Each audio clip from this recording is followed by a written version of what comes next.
Morning student, class 10th षष्ठः पाठः पाठ 6 है यशा शरीरम। संसारे बहवः जना जन्म गृह्णन्ति किंतु तेषु अल्पजना एवं संसारे ख्यातिं प्राप्य यशो लभन्ते। संसार में बहुत से लोग जन्म लेते हैं किंतु उनमें से कुछ लोग ही संसार में कीर्ति को यश प्राप्त करते हैं। स्वमुखम स्वतम च परित्यज्य लोकमंगलम भावनायां लोक कल्याणार्थम कार्यम कुर्वन्ति। और सभी लोक कल्याण की भावना को करते हैं, संसार के कल्याण के लिए कार्य करते हैं। एवं यश शरीरम जीवंती या स्वात्मा चिंत्यति, और अपने यश रूपी शरीर के द्वारा ही जीते हैं या जीवनो अपि मृताय तिष्ठन्ति, और अपने जीते हुए भी मृत के समान ही होते हैं। अस्या भावनाया विकासाया बालवबोधनायां च संकलितम कथा अत्र प्रस्तुते। इस भावना के विकास के लिए और अपने बच्चों को समझने के लिए एक संकलित कथा यहाँ पर हम प्रस्तुत कर रहे हैं। जैसे है गंगा तीरे मार्कंडेय नाम कश्यप मुनि बस्ती। इसमें गंगा नदी के किनारे मार्कंडेय नामक एक मुनि रहते थे। तस्य गुरुकुले बहवः शिष्या आसन्। उनके गुरुकुल में बहुत सारे शिष्य थे। वासुदेव तस्य प्रिय शिष्य, वासुदेव उनका प्रिय शिष्य था। तस्य 12 वर्षा अतकम अध्ययनम यदा समाप्तम तदम गुरु यम आहायु अवदत् शिष्या। और उनका 12 वर्षीय अध्ययन जब समाप्त होता हुआ था तब गुरु ने उनको बुलाकर कहा, शिष्य अथुना भवान सर्व विद्यापर्णम अस्ति, अतः इतः परम स्वग्रामम गंतुम अर्हति भवान। अब आप समस्त विधाओं में निपुण हो, इसके लिए बाद आप अपने गांव जा सकते हो। ग्रामनाथ पूर्वभवता द्वारका पुत्रस् देवराजस्य गृहं दृष्ट्वा आगन्तव्यं किंतु गृहवन्तः न गंतव्यम इति।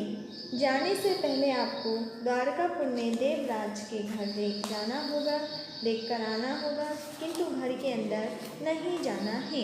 फिर आगे क्या बोलते हैं? आगे बोलते हैं, वासुदेव तस्मिन् एवं दिने द्वारकापुरं प्रति प्रायश्चित्तवान् द्वित्रमात्कस्य प्राणायस्य अनन्तरं ताग्रामं प्राप्य च ग्रामद्वारे स्थितवान् जनान् अपश्यत् देवराजस्य गृहं कुत्र इति।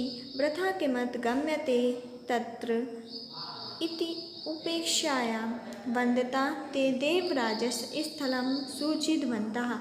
आगे गतः सा कूपात् जलम् उदारयन्ती महिलां याचितवं जलं प्राप्य तत् पिबन्ताम् अपश्यत् देवराज गृहं स्थिता।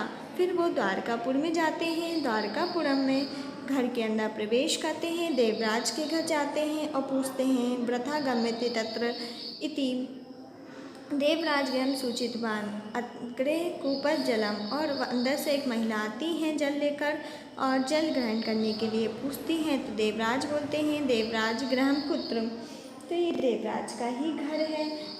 ठीक है। तस्य पापे नाम किमथ मां पुरतः उच्चार्यतां भवान् इति वन्दती सा महिला तश्चा निरागच्छत्। एक, उस पापी का नाम किस लिए मेरे सामने ले रहे हैं, बोल रहे हो। बोलती हुई वह महिला वहाँ से चली गई।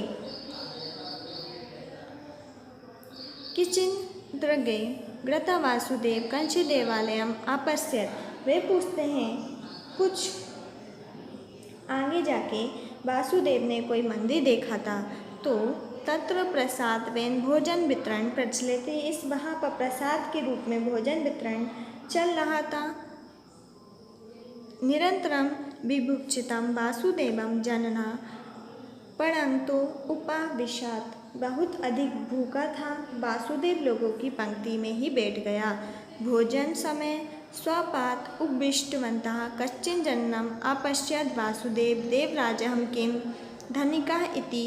तदा सा पश्यत् जना धिक्भवन्तं भोजनकाले तस्य पापिनं नाम स्मारितम् इति वदन् भोजनं परित्यज्य उत्थितम् एव। एतद्दृष्ट्वा परिवेशका वासुदेवाय अन्नपायसादिकं न परिविष्टवन्तः एव। अपूर्णः दरः एवं सा तात उत्थितवान्। ठीक है। तो बहुत अधिक भूख लगी थी, तो उसने क्या करा, लोगों की पंक्ति में बैठ गया और तब वह पास में बैठा व्यक्ति से धिक्कार बोला, आपको धिक्कार है। भोजन के समय उस पापी के नाम याद दिला दिया। किस पापी का नाम? देवराज का। उसको ऐसी ध्वनि सुनाई दी और ऐसा बोलता हुआ वे भोजन को छोड़कर खड़ा हो गया। ये देखकर वहाँ परोसने वालों ने वासुदेव को भात खीर आदि नहीं परोसी, वे खाली पेटी वहाँ से चल दिया। दूरात् एवं देवराजस्य गृहं दृष्ट्वा प्रायतं स दिनदस्य अनन्तरं गुरुकुलं प्राप्तवान। फिर वे आगे दूर से ही देवराज के घर को वह लौट गया और वहाँ 2 दिन के लिए गुरुकुल पहुँचा। फिर क्या हुआ? गुरु तत् पुनः अवदत् रामनाथपुरं गत्वा रामदेवस्य गृहं ज्ञात्वा आगन्तव्यम् इति। फिर वह गुरु ने उससे कहा, रामनाथपुर जाकर रामदेव के घर के बारे में जानकर आओ। शिष्यः अन्तर्दिनम् एवं रामनाथपुरम प्रति प्रायश्चितम्। मैं रामनाथपुर जाकर रामदेव के घर को गया और जानकर आओ। क्या जानकर आओ? कि मध्यमार्गेण तेन सोमनाथपुरं प्राप्तं, तत्र स्वगृहस्य पुरतः उपविष्टतां कञ्चित् मात्रम् अवदत्, सा अम्ब कञ्चित् जलं ददातु इति। फिर वह क्या हुआ, रास्ते के बीच में एक सोमपुर पहुंचा। वहां अपने घर के सामने बैठी हुई किसी माताजी से बोला, हे माताजी, थोड़ा सा मुझे पानी मिल सकता है? तो अहो, फिर क्या हुआ, अहो रामदेवस्य गृहं प्रति इति भवता वासुदेव, अहो प्रातः स्मरणीयं सा इति उक्तम्। मातः वासुदेव संशयः अन्तः नीत्वा भोजनादिकं दत्त्वा संस्कृतिम् एवं निर्गत वासुदेव रामनाथपुरं प्राप्य रामदेवस्य गृहं कुत्र इति कश्चिन् अपश्यत्। सा अपि संस्कृतं स्वयमेव आगत्य रामदेवं गृहं प्रदर्शयत् दूरात् एवं तत्र दृष्ट्वा वासुदेव गुरुकुलं प्रत्याश। क्या हुआ, फिर वह दूर से ही रामदेवपुर वहाँ से, अच्छा वह तो प्राह स्मरणीय है, ऐसा कहकर उन माताजी ने वासुदेव को प्रेम पूर्वक अंदर ले आकर भोजन करा दिया और प्रदान करके सत्कार किया। वहाँ से निकलकर वासुदेव ने रामनाथपुर पहुंचकर किसी व्यक्ति से रामदेव का घर कहाँ है ऐसा पूछा और वह वहाँ जाकर रामदेव को घर उन्होंने स्वयं दिखाया। दूर से ही उसको घर को देखकर वासुदेव गुरुकुल लौट गए। अब हम इसके आगे का चैप्टर हम नेक्स्ट क्लास में पढ़ेंगे। इतना आप लोग पढ़ लेंगे। षष्ठा पाठा आपको रीड करना है जिसका नाम है यशा शरीरम। Okay, thank you.